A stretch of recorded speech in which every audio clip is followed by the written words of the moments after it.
something we say a lot in our company is that you're not running out of time. And we continually tell people that because we want them to lift that guilt off that they need to learn everything or that their child needs to learn everything they need to know in 12 years of life. And that's just so unrealistic. The fact is that we as humans are continuously learning.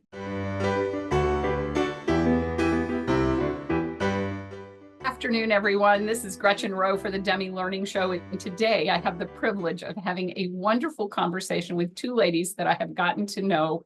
And I hope you find as much value in this conversation as I have found in getting to know Justine and Cynthia. Justine LoMonaco and Cynthia Holt had the Learn and Live letter. And I am looking at their website here. It's beautifully put together. And it is designed for today's homeschool mom. We're going to talk about unit studies today, and I'm really excited to do that. And ladies, will you all introduce yourselves and then we'll get to know your story. Sure. My name is Justine LoMonaco. I have 3 children. They are 8, 5, and almost 9 months. And I'm Cynthia Holt, and I have 3 boys. I have a 22-year-old, a 19-year-old, and my 7-year-old is the only one I'm currently homeschooling. Yes, but you homeschooled for more than just a hot day. So yeah, so my oldest, who's 22, was homeschooled since kindergarten. And he just graduated college. College, and he did dual enrollment for part of high school. So it was a really great combination of utilizing homeschooling and our local resources to get him to that associate's degree. You know, and that dual enrollment thing is so valuable. 2 of my kids did dual enrollment, and boy, was it a game changer for them because it allowed them to have the joy of homeschooling along with the experience of college. And that really does make a tremendous difference. You'll get there, Justine, eventually. I know. Give me a minute. It will pass much faster than you think. I believe it. Ladies, I want you to tell your story. How did this adventure begin? And I'll let you all take it from there. So for Cynthia, I mean, homeschooling had been a way of life for such a long time, and we had become really good friends before I had my first child. We were living in New York City at the time, and I had come from a very traditional school background, very academically minded family. Traditional school was all I really knew. And then I met Cynthia and her, at the time, 2 brilliant children. And I was just blown away at not only how smart they were, but how normal they were, because that was not something that I had really experienced in my very limited homeschool window. But once I saw the way that they were educated, I just kept taking note, because I joke often it was how I imagined rich people got to educate their kids. It was this very tailored schooling, very vibrant. They were rarely at home. They were always going out and doing museums and groups and co-ops and wonderful experiences that I never got to have, having school in a traditional brick and mortar setting. So the more I got to know them, the more I started to think, maybe this is something we could do. And when I had my first daughter and she was ready to start preschool, I sat my husband down and I said, okay, I think I really want to go for it. And he also knew her children, so it was probably a lot less scared than he would have been otherwise.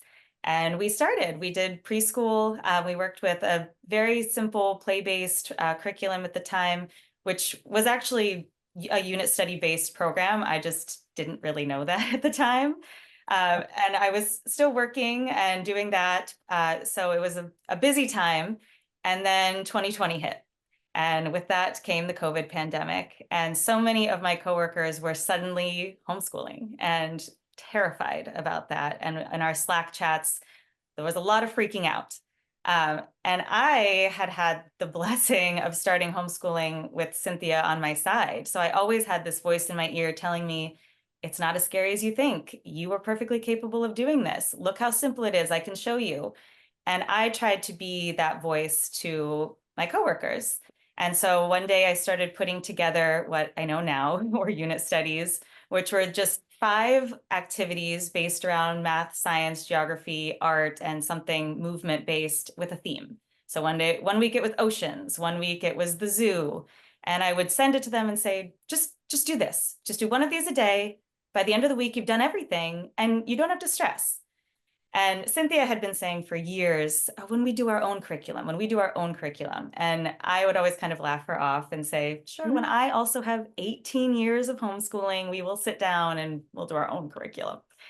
And so she came over one day as part of my COVID bubble pod. And I was like, so I was kind of thinking about something. What if we started putting together these little groups of activities with a theme? And she goes, a unit study. And I said, yes, that is terminology I was very aware of before this moment in time. And so what if we put it in an email and we just sent it to people as their homeschool week and they didn't have to think about it? She says, yes.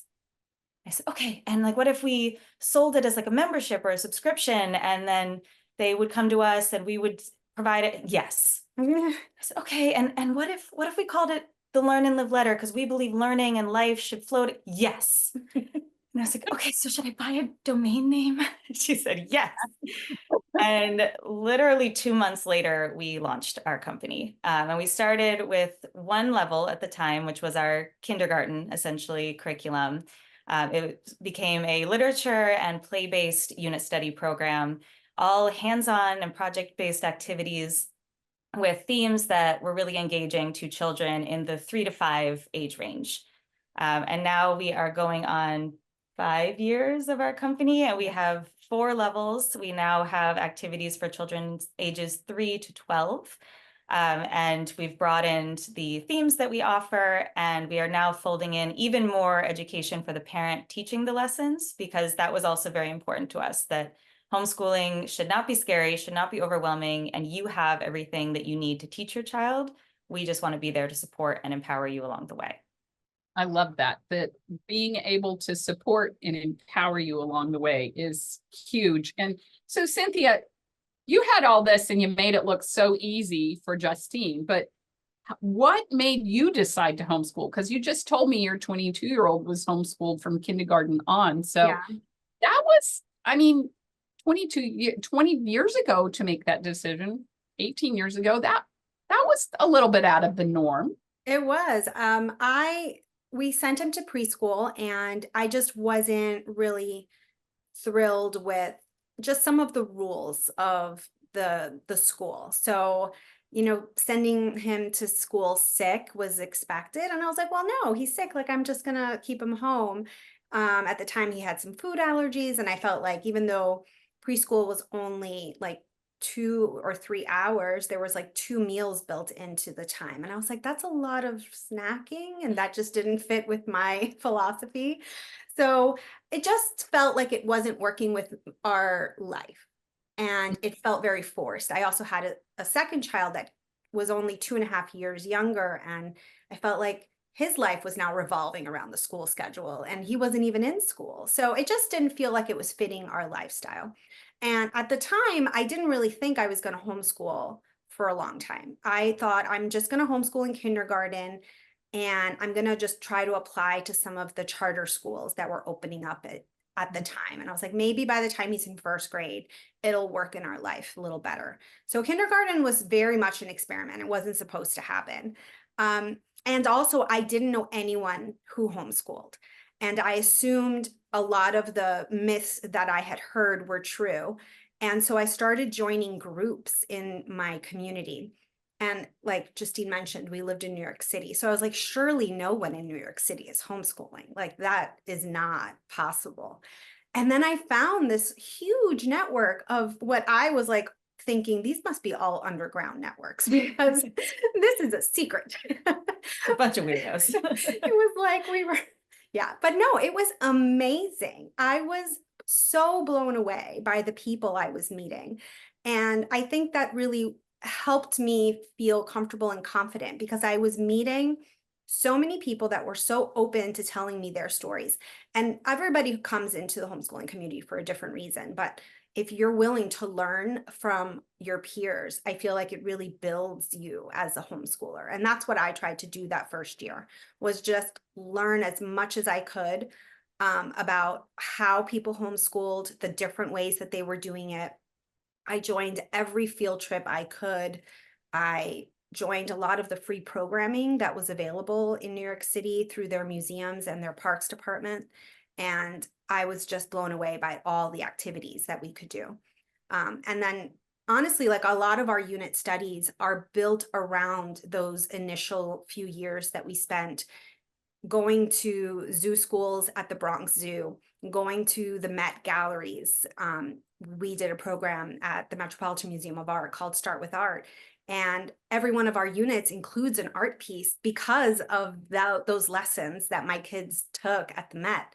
And I'm still friends with the docent at the library, and she contributed to our unit study program with her as a resource. So it's just a lot of those years of experience in New York, my first few years, really built my foundation for homeschooling. And that's so much of what we try to share in our unit studies. Yeah, something Cynthia said to me often was, I liked this about this, but I didn't like this. Or I liked this, but I wish it would have been more like this. So when we were creating our curriculum, all of that went into what her vast years of experience had taught her didn't really work for children of that age group, or didn't really help the lesson really stay with them a long time. And we were able to make exactly the curriculum that we wished we had for our own kids. Yeah. Sure. Well, now you ladies said something just before we started this event, and I think it's really important for us to have this portion of the conversation. And that is, you all have created an opportunity to take the guilt out of the journey. Yeah. So can you talk a little bit about that? Because so many moms that I speak to are like, but what am I missing? What if I'm missing something? And Yeah. I realize that that is just a lie that has been instilled in them from culture. But how do we make that a doable enterprise for parents so that they feel like they've covered all their bases? I think something we say a lot in our company is that you're not running out of time. And we continually tell people that because we want them to lift that guilt off, that they need to learn everything, or that their child needs to learn everything they need to know in 12 years of life. And that's just so unrealistic. The fact is that we as humans are continuously learning. So if you eliminate this unrealistic time restraint from learning, it opens up a whole new world. And with our unit studies, one of the things I remember thinking about when I was a young homeschool mom was that I wanted to do unit studies because I felt like they were the most fun way of learning.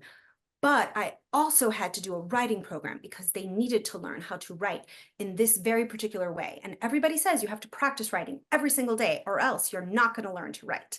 And oh, I should definitely put them in a typing program because they need to learn to type. This is the 20th century, 21st century. Like, how can they live without learning how to type?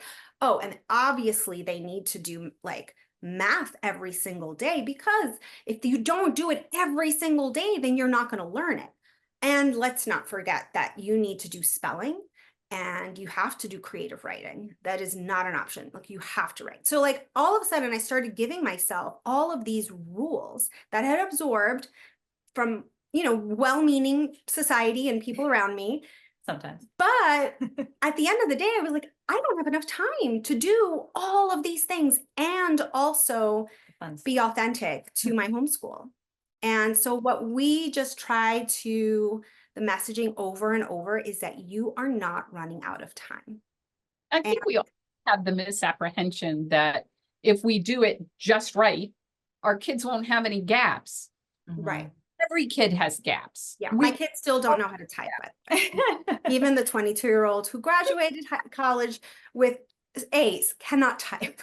Well, as you were saying that, I was thinking one of the fastest typists in my family is my 25-year-old who is in IT. He's a network systems engineer, and he types about 75 words a minute with 2 fingers. And I watch him type, and it drives me completely insane. I have to leave the room but man, the kid can type, and he's more accurate than I am. So I think there's a funny thing with homeschool guilt where people feel like if they're enjoying it, then it's not working somehow. That if it's too much fun, it's not real school. And something that unit studies, at least the ones we strive to create, really bring to life is that the opposite can be true. And rather than starting with that list of things you have to do, you start with something that engages your child and makes them want to learn and love learning. And then you extrapolate that out into all of these subjects that you want them to know, or help them just learn how to be a thinker and to dive deeper when there is something that interests them, so that they become this lifelong learner that I think we're all at our core trying to raise. Right. I love that you all are also chasing your kids' interests. And sometimes I think we have the misapprehension that if we chase their interests, then we're not really engaged in real school. And, I have spent the last 28 years saying, well, what is real school? Yeah. Mm, What does that mean? What does it right. mean for our families? So tell us a little bit about how you structure your days now. If I wanted to be part of Learn and Live, what would I need to do? Sure. So all of our unit studies are a little bit different. You're never going to be doing the same thing every single week. But generally, we break them up by the week, the way that we had initially sort of imagined in our first iteration of the company. And within each unit study, you start out with a book list, because books are the spine of all of our units. And the books that you'll find there are not textbooks, they're not workbooks. By and large, they are picture books or chapter books for older children, sometimes illustrated resource books specifically made for children, because we really want that to engage them and capture their interest and imagination right off the bat. And then as you get into the unit study, we've broken them down into 5 lessons. The idea being that if you are an everyday type of homeschool family, you can do a lesson Monday through Friday and you can get your unit done in a week. But we always say that with the caveat that we put a lot in there. We want you to have plenty. I compared it once to that. If you come to a dinner party at our house, Cynthia and I are the type of people that we want to make sure the vegetarians have something. We want to make sure the meat eaters have something. We want to make sure the person who only wants dessert has something. So we try to think of everybody and all the different approaches they could take. So there's a lot of options. But at the beginning of every single unit, we tell you if something in here doesn't work for your child, doesn't work for your family, skip it. You don't need to do every single activity to have successfully completed the unit. You can also stretch it into multiple weeks if that's something that works better for your family. If you're traveling or you get sick or your child is just really, really into that first day of activities and wants to keep doing the same thing over and over again, let them. Really strike where the iron is hot, where their interest is the strongest, and don't pull them away from what has drawn them into learning. And within each lesson, you'll find a variety of hands-on activities, games, projects, experiments, recipes to cook together, arts and music activities, life skill activities, but all with the goal of bringing whatever the topic that book introduced, whatever it was, to life for them, putting something in their hands that brings abstract concepts into a really concrete world that makes it more memorable and more meaningful for them to learn. We also include field trip recommendations for most of our units, because we know homeschooling doesn't need to always happen at home, and it's often better if it doesn't. And we want to make sure that it's as engaging for the parent teaching the lessons as it is for the child learning from them. I think I told you, Justine, that I once upon a time had a bumper sticker on my car that said, if a mother's place is in the home, why am I always in my car? Yeah. More time away from home than we did at home. We became very adept at doing school on the road, so to speak. Yeah. Had As so you many. should be. I think, like we said, we always felt like learning should match your life, not the other way around. Yeah. I like that. I think that makes a difference as well. So you started with kindergarten curriculum, and you said that your eldest daughter considers herself the third founder. She does, yes. She's the original Learn and Live guinea pig. Were you test driving the ideas with her and then moving on from that? And then when you started this, Cynthia, your youngest was a little young for unit studies, right? Yeah, he definitely wasn't doing the curriculum the same way that her daughter Vivian was doing them. I feel like he was doing a lot of the activities in a very modified way.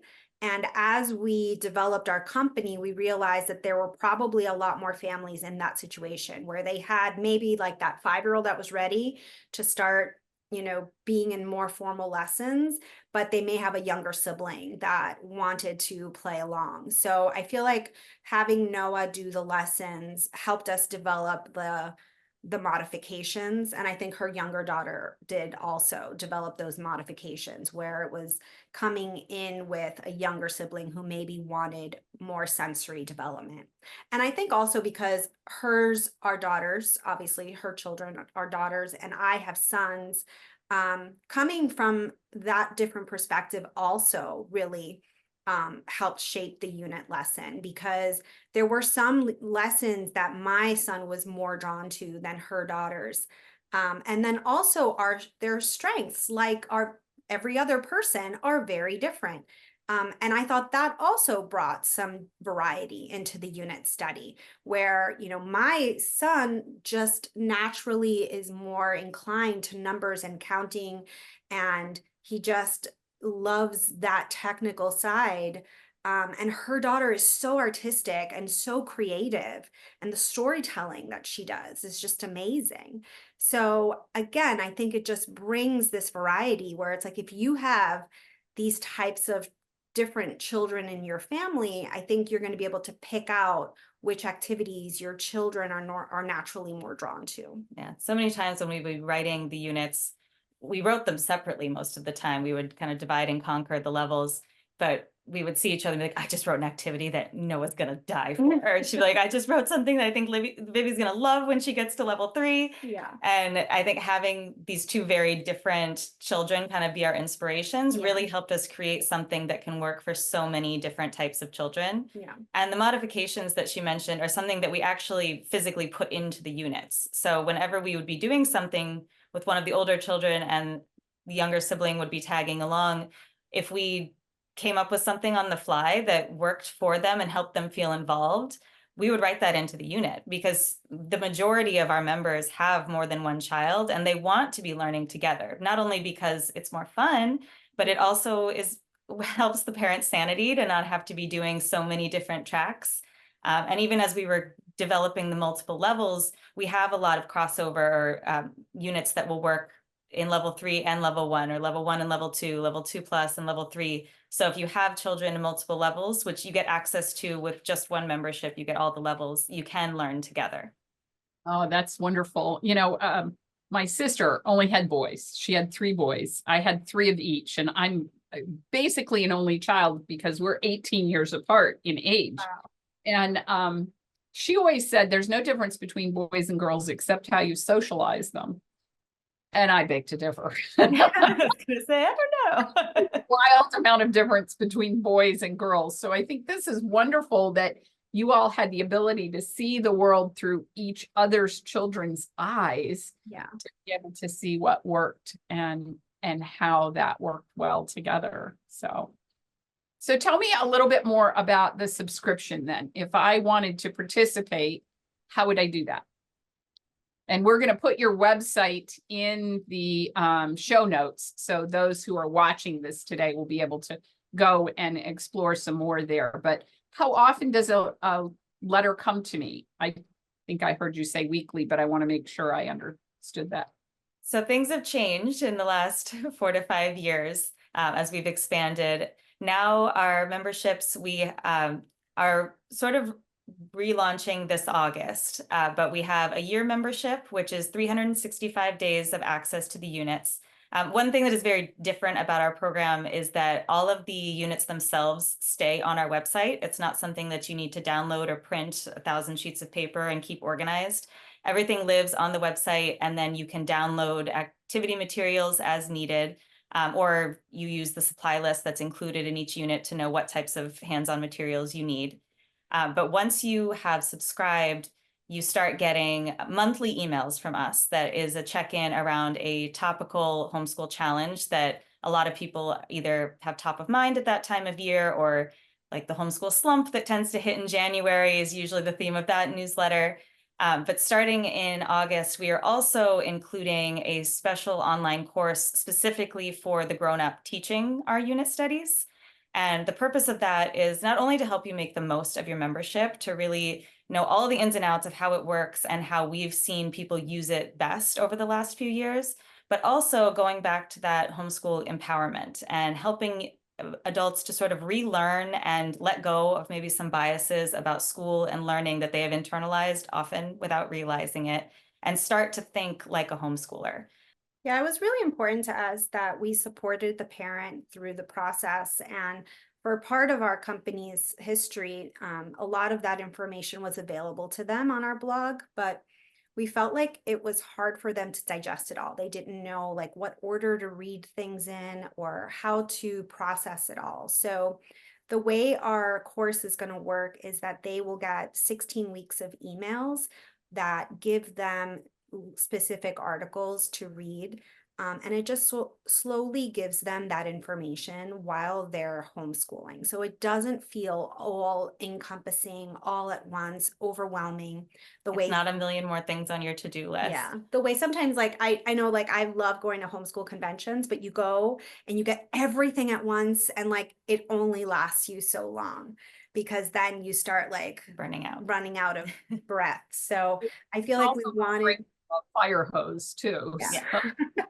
We wanted to just dispense the information to them in a systematic way that felt digestible and that felt like attainable and empowering, because we really feel like there isn't enough people, or people aren't told enough you're doing a good job. And that's really a big part of our messaging. Yeah, we've seen time and time again, the happiest homeschoolers are the ones that feel confident in what they're doing. Yeah. And as soon as you are feeling motivated by insecurity or guilt or this fear that you are not doing enough, all the joy is gone. And when it's gone for you, it's usually gone for your child too. When you homeschool, you're a family homeschooling, and it's really difficult for your child to love it if you hate it. And so not only did we want the child to enjoy the activities and the lessons we were putting together, we knew we needed to get the parent to a place where they could enjoy it too. Otherwise, it was never going to have the same amount of success. And even like, you know, our membership includes those units. And like we said, there's a ton of information. And we never want people to be like, well, I'm not doing every single lesson, so I must be doing it wrong. Like that is absolutely not the point. We give you too much so that you have plenty to choose from. But your membership also includes that mentoring, that support, that course. And then we throw in a few goodies in our membership also. So it also includes a planner so that you have ways to keep track of everything that you're doing, especially if you live in a state where you requiring reporting. We try to keep everything. We provide you with resources so you can keep track of what you're doing if that's important to your homeschool. And then just little things that we try to include in our membership. Also the variety of membership. So you have a 1-year option or you have a seasonal option. And that gives you some flexibility with how much money your output is at the beginning. And our year members also get invited to 2 coaching sessions with us per school year, where it's like this. We do a live session on Zoom where they can ask their personal questions, which, as we all know, tend to be the questions really everyone has and the problems everyone is dealing with. So they get the coaching from us, but also that community with the other members, seeing that it's not just them. We're big proponents of getting out of your homeschool vacuum because that's a scary place. And once they start to see that this is something everyone struggles with, it's not just you, and get all of those solutions, they can brainstorm together. Everyone usually leaves feeling a lot better about what they've done. Right.